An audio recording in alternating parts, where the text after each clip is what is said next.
It's Colin Mocharie and Brad Sherwood. You know them from Whose Line Is It Anyway? Two great improv comics.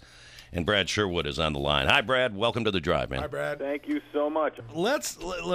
Tell us how you got started in comedy and especially in the improv thing, because that's a tough gig, improv comedy, in my opinion.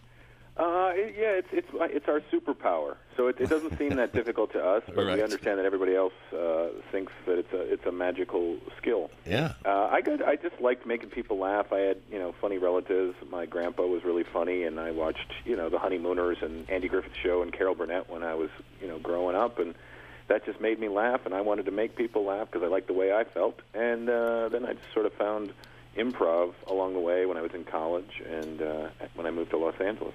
Now, have you done regular old stand-up before? Or? I did the stand-up a couple times in college, but it didn't appeal to me as much. There's something more sort of collaborative and amicable about the relationship between improvisers and the audience. You're working together, and they want to see you succeed and fail, but it's more of like watching a magic act. Whereas with stand-ups, I think people sit there and kind of go, "Okay, Mr. Funny Guy." Make me laugh. Exactly. Yeah. And stand-ups are all really bitter, misanthropic people. Yeah, pretty much. Whereas improvisers, because they have to work with other people, tend to be a little more outgoing and... friendly. Yeah, friendly. So the ABC's Whose Line Is It Anyway? Huge hit. Did you ever expect it to be as big a hit as it was? Actually, I did. We had done the show, the British version, which was very popular in England and on Comedy Central. So we knew that the show, if it could get a wide audience on a network, would probably have a pretty good following. And so when it started, they gave us, a tester of 6 summer shows, and they went crazy after they saw how well they did. Yeah, how many years was that on? 5 seasons, I think, in the States, and 10 seasons in the British version. All right, and Colin Mocharie, was he on Whose Line Is It Anyway? He was. Oh, right? Yes. He's my performing partner. Mocharie is the French-Canadian term for dead weight, and I make him look good as much as I can through the entire show. See, you're friendly. Yes. Improv guys are nice guys. Yes, we are. So what can we expect Friday night? Wells Fargo Center, the two of you. I guess the crowds go nuts, right? So the whole thing, you come out, and it's improv all the way. All the way. We get people up to help us in the games. We get audience suggestions at the beginning of every single game. So really, we sort of hand the keys of the car to the audience. Yeah. And they sort of drive the show, and they're our puppet masters. So we literally just take what they give us and turn it into the funny. It's I always make the analogy that it's like jumping out of an airplane and parachuting. Crocheting your parachute on the way down. So. What's been some of your most memorable performances?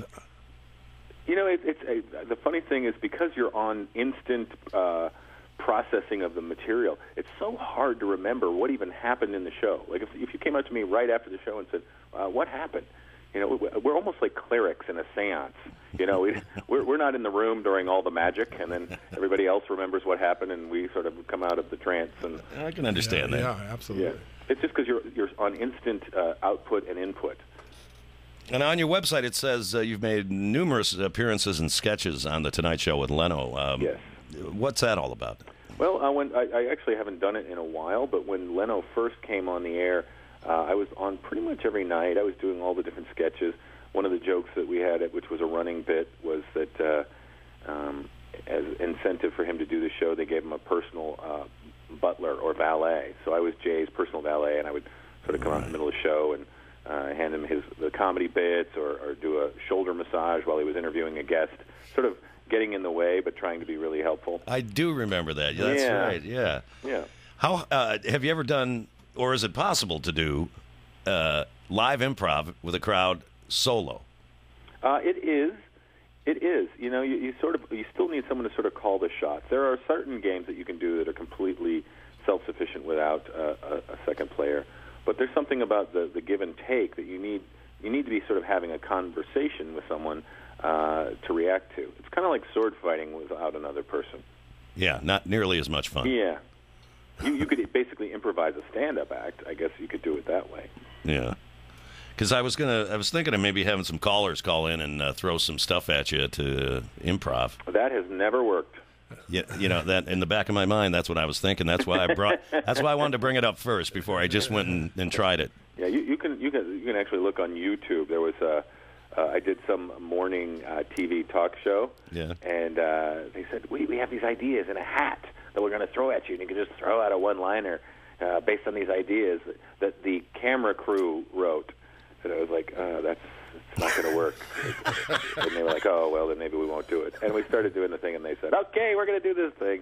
And it was just a tragedy, a travesty. Well, any show that lets the camera guys write the comedy, I think is... when they're setting up your premises that you have to now come up with a one-liner for, it's just brutal. Yeah, you're in trouble then. Yeah. That was the typical hanging you out to dry experience.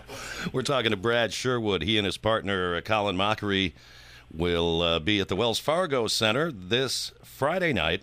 So, I don't know, man. To me, I've written comedy. I've done comedy morning show, things on radio for years. And to me, the improv thing just seems to be so difficult. You have to be so quick.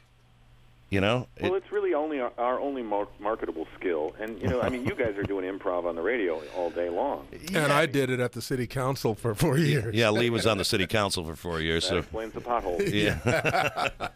But you know what I mean? I applaud you guys. I'm in awe of when I see you guys up there being able to, because you don't know what people are going to be throwing at you. It's true. We have to be basically ready for anything. It's kind of like a comedy martial art. You just you sort of practice by doing, and then you sort of defend yourself against the audience's ideas all night long, deflecting the blows. And again, I can see it. 4 or 5 people certainly is going to make it easier, but 2 people, you guys really got to be hot. I love it. Actually, 2 people makes it easier for us. Really? Yeah, we got all the funny you need, and sometimes it gets to be a bit of a traffic jam when you got 4 people on stage, all with an idea. Yeah, I could see that too, I guess. Yeah, it's more probably crowded when you got 6 people in there working the mics. Yeah, right. Well, you didn't have a memorable show that you remember. How about one that just bombed, where you just couldn't get the audience going at all? We have never had a show. Actually, we've done some corporate shows, which are a totally different animal. Yes, every once in a while, there'll be one of those that just you wonder why they even bother to have entertainment at their events, because they're just drunk and belligerent. Well, that was my next question as far as clubs. Is it easier if the audience is pretty blotto, or is it better when they're not too drunk? Yeah, I tend to prefer them to be sober. I think our comedy is very quick-witted and fun, and the sharper you are, the better. It's not like you have to read the transcripts of a Dennis Miller stand-up act when you come to see us. Right. But we don't do a lot of bass stuff, which a lot of the guys that do stand-up do. Right. So being drunk, it's like a big frat party.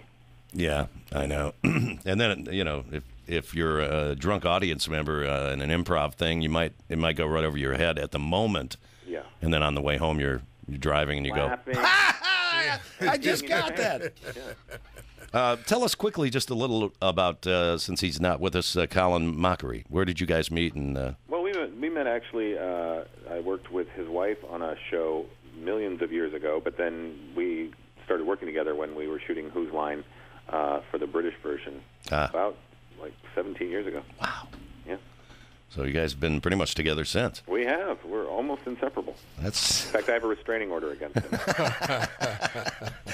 All right, Brad. Listen, man, I appreciate you taking the time, and we'll see you this Friday night at the Wells Fargo Center. Have a great evening with Colin, and I'm sure it's going to be a fun time. Thank you so much, and it was great talking to you guys. Likewise, man. Take care. Take care. All right. Bye. Brad Sherwood, along with Colin Mocharie, they will be doing their improv thing this Friday at the Wells Fargo Center. Ought to be a lot of fun. All right, 5:26. We're taking a break. Fred's got some news. When we come back, we're going to talk to Valerie Brown from the Sonoma County Board of Supervisors. And a little after that, we're going to be talking to Gina Belforte from the Rohnert Park City Council. So stay tuned. 5:26, The Drive, 1350 KSRO.